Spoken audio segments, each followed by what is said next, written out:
هجم علينا يعني زي ما نكون يهود، أو زي ما نكون يعني كفار. راح هجموا علينا، هجموا علينا وراحوا ضاربينا ركضونا في عند الراجل المقبور.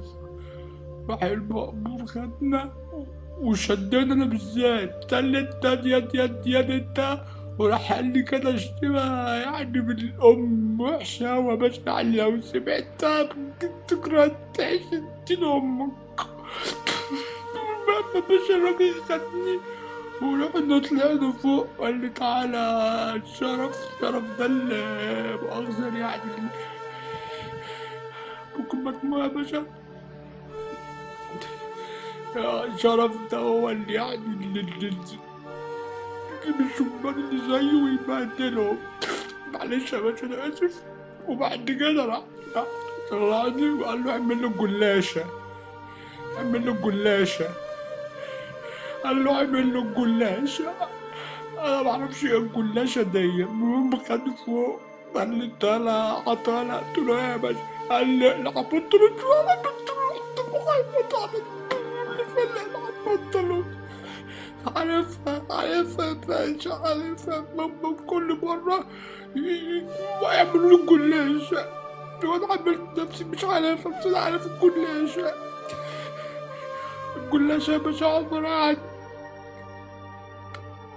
بيقلعوني البنطلون،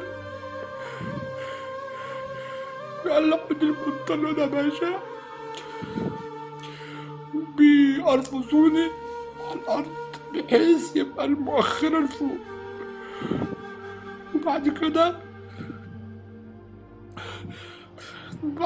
يا باشا بيجيبوا مخزن يعني أولي يا باشا أشرح ولا عامل مش قادر أفتكر المنظر ده. هو يعني بيقطعني،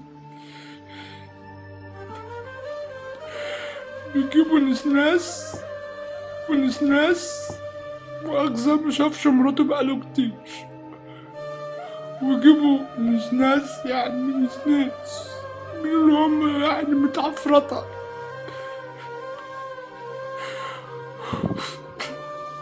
وبعدين طبعا النسناس بيشوفوا المؤخرة بتاعت المتهم بس بقى، فبيقوم دابب. مش يعني مؤلمة جدا، مؤلمة جدا جدا، يعني مؤلمة جدا يا باشا. فأول ما النسناس دخل والمدبو في المؤخرة، عجبتني الصراحة يا باشا ويعني كانت حلوة جدا.